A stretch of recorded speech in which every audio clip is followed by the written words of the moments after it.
नमस्कार, आप देख रहे हैं न्यूज 24 फर्स्ट एक्सप्रेस और मैं हूं आपके साथ मानवी ठाकुर। शुरुआत करते हैं आज की खास खबरों। डालमिया सीमेंट कंपनी में ठेकेदार द्वारा निकाले गए कामगार को काम पर न रखे जाने पर विरोध प्रदर्शन किया जाएगा। मनसे कामगार सेना के जिलाध्यक्ष अमन अंधेवार की चेतावनी, सहायक श्रम आयुक्त से शिकायत।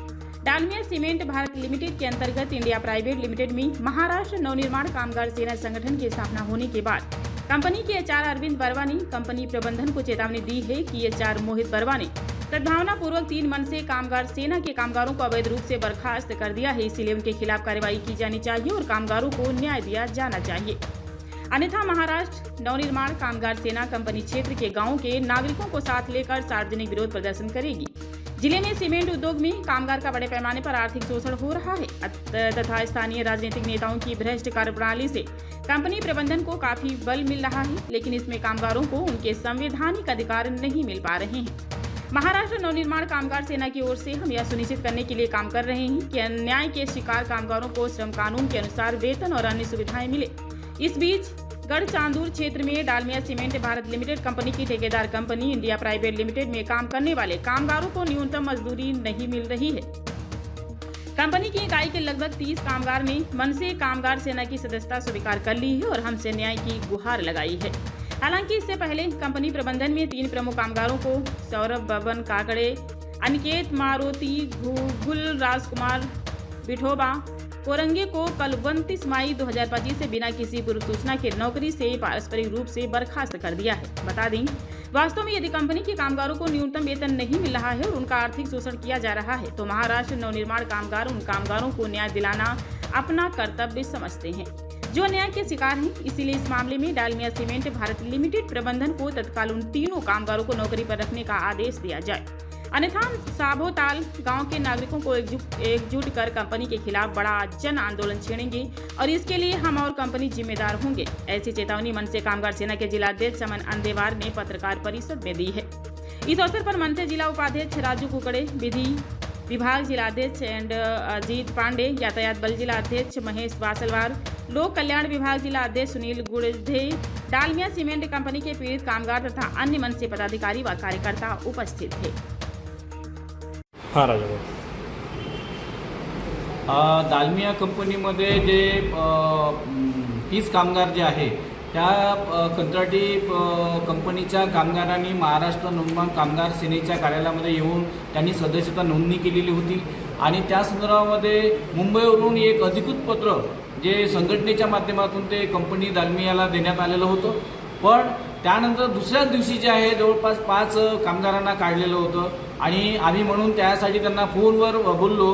जे अरविंद बर्वा जे आहे तिथले एचआर जे स्वतःचे परप्रांतीय आहे आणि ते आम्हाला शिकवतात की इथले स्थानिक लोकांना आम्ही घेतलेलं आहे, पण जवळपास 50% जास्त लोक हे परप्रांतीय आहे आणि म्हणून त्यांना आज आम्ही इशारा दिला की तुम्ही त्वरित जे आहे आमचे काढलेले कामगार जे परत घ्या, अन्यथा आम्ही आमच्या पद्धतीने उत्तर देऊ।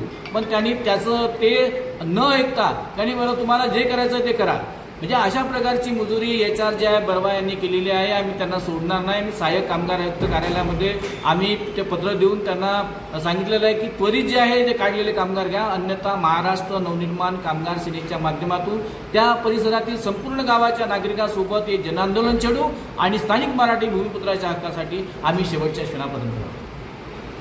जय महाराष्ट्र। एक मिनिट। हाँ, जय महाराष्ट्र। आजच्या प्रेस कॉन्फरन्स घ्यायचा मकसद हे आहे की डालमिया सिमेंट कंपनीतील 3 ते 4 कामगारांना बेकायदेशीर काढण्यात आला। ते कंपनीचे 30 कामगार लोक माझ्या कार्यालयामध्ये आले होते युनियनसाठी। ते युनियन आपण बनवलं, त्यांच्या पूर्ण लेटर वगैरे तयार करून आपण ते लेटर मुंबईवरून आपलं कामगार सेनेची युनियनचं लेटर आल्यानंतर आम्ही लोक कंपनीला गेलो ते लेटर द्यासाठी 26 तारखेला। ते गेल्यानंतर ते कंपनीचा मॅनेजमेंट ते युनियनचा लेटर घ्यायसाठी पण आला नाही। त्यांचं म्हणणं होतं आम्ही येणार नाही, तुम्हाला द्यायचं असेल तर सिक्युरिटी गार्डाला तुम्ही देऊन द्या। ते आम्ही लेटर तिथं सिक्युरिटी गार्डाला देऊन आल्यानंतर दुसऱ्याच दिवशी तिथले जे आपले कामगार होते जे युनियनमध्ये आले होते त्या कामगारांना 3 ते 4 कामगारांना कंपनीमधून काढून टाकल्यानंतर आम्ही त्याच्या एचआरला फोन लावले, अरविंद बर्वा यांना फोन लावून त्यांना विचारले की कारण काय त्यांना कामावर काढायचं. तर त्यांचं म्हणणं होतं की ते लोक मला पाहिजे नाही, तुम्हाला जे करायचं आहे करा, तुम्हाला युनियन बसवायची आहे तर इथं युनियन बसणार नाही. ते पहिलेच इथं 2 युनियन आहे तर तिसरी युनियन आम्ही बसू देणार नाही, तुम्हाला जे करायचं आहे करा. आणखी ते बाहेर प्रांतातला राहून आमचे महाराष्ट्रातले आपले स्थानिक लोकांना कामावरून काढतो आणि म्हणतो की तुम्हाला जे करायचं आहे ते करा. कंपनी एवढी मांडलेली आहे की तो आपल्या युनियनचं लेटर पण तो बाहेर फेकून गेला म्हणून मला तिथून फोन आला.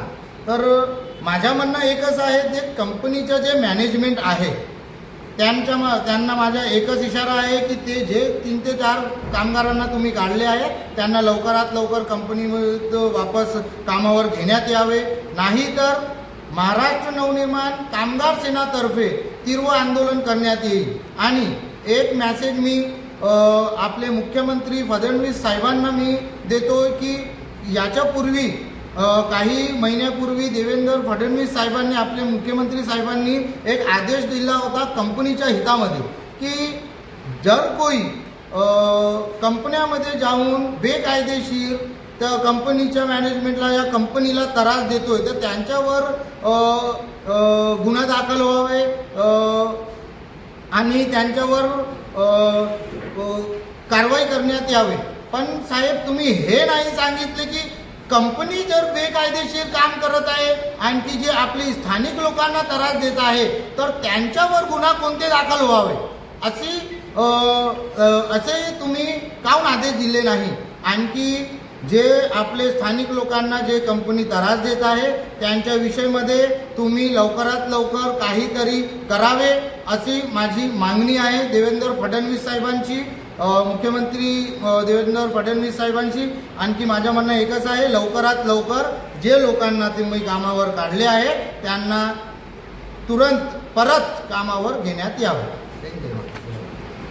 आज की खबरों में बस इतना ही. देखते रहिए न्यूज़ 24 फर्स्ट एक्सप्रेस. नमस्कार.